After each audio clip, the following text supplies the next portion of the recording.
One of our uncles passed away recently. Whenever he'd see us at a family gathering, he would lift us up and hold us and say, "You're the most beautiful thing I've ever seen." And even if he didn't mean it, he didn't mean that you're physically or aesthetically beautiful. To him, you're a part of him.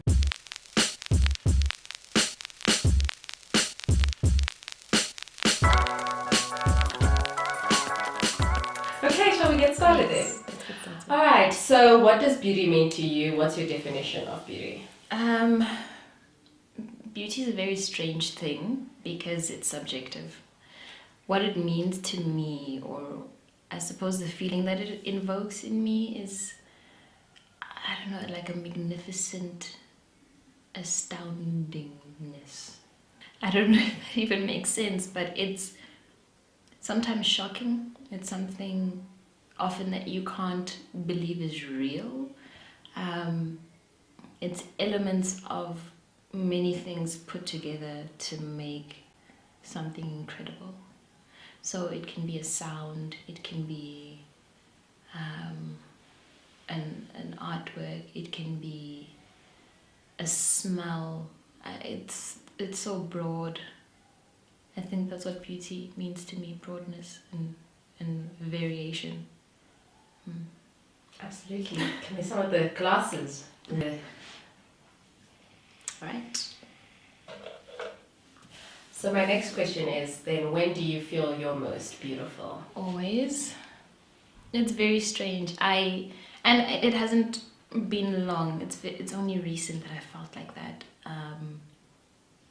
I don't know what or when it was, but there just came a time I felt like, wow, you are such a nice, damn yummy thing. Everything about you. It's strange. I feel it all the time. I can't explain it. Sometimes I look at myself in the mirror over and over and I was like, there's no way I can look like this. There's absolutely no way I can look like this. And then I realize that this is who I am. And that's all the time. Yeah, it's constant. Can we take off the earrings? Oh my god. You feel it, eh? Trust me, you feel that you should take something off. If it goes to pants, then we're gonna have a problem, but But this we can deal with.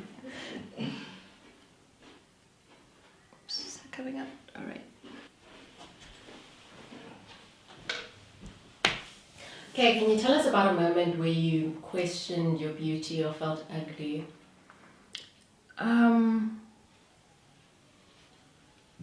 It wasn't one moment in particular, but when I was younger, so I have darker gums, people would always say, "Why are your gums black?"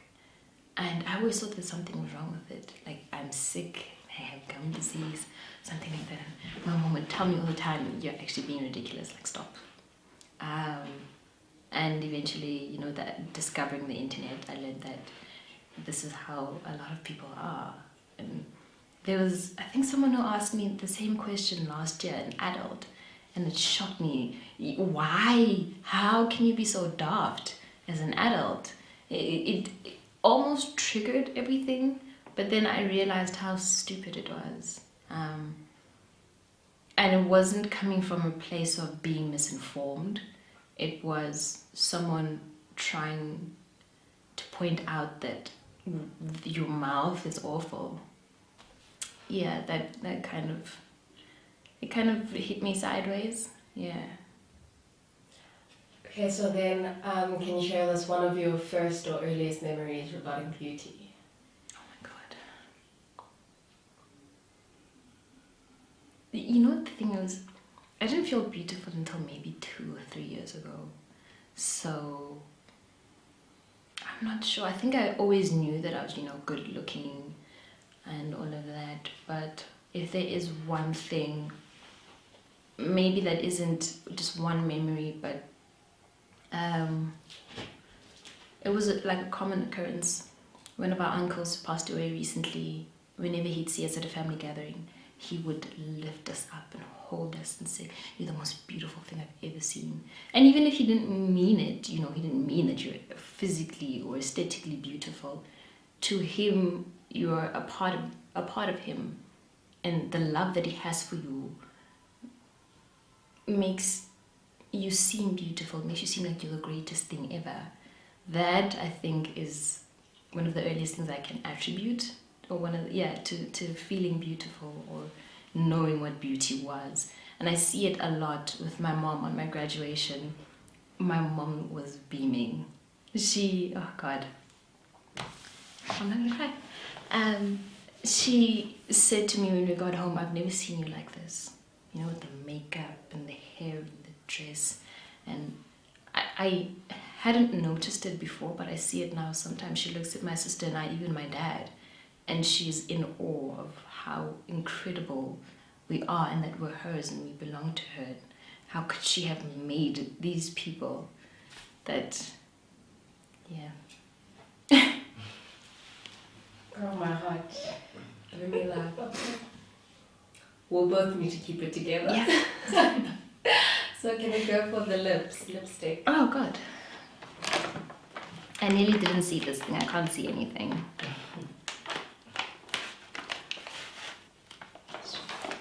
Okay.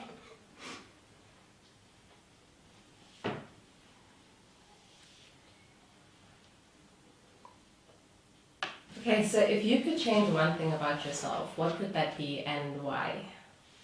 I don't think I change anything physical, but I think I can make improvements to my emotional intelligence. I've noticed that it's very strong with people outside of my family, but within my home, even within my extended family, I can't read people properly, and it doesn't cause conflict necessarily, but just battling to understand people like that. It can make you feel certain things that you're not meant to feel because you don't. You see, once I improve on it, I'll be able to answer that completely, and I want to get to that. I think I definitely need to improve my emotional intelligence. Yeah. Okay, so then what is an insecurity that you once had but have now overcome, or maybe even working on still? My ears. Yeah. My cousin used to lift me up by my ears when I was small. They were huge, and my face was small. It was like the size of a muffin, and then there were these huge, big ears on the side of the muffin. I don't know. I love them now.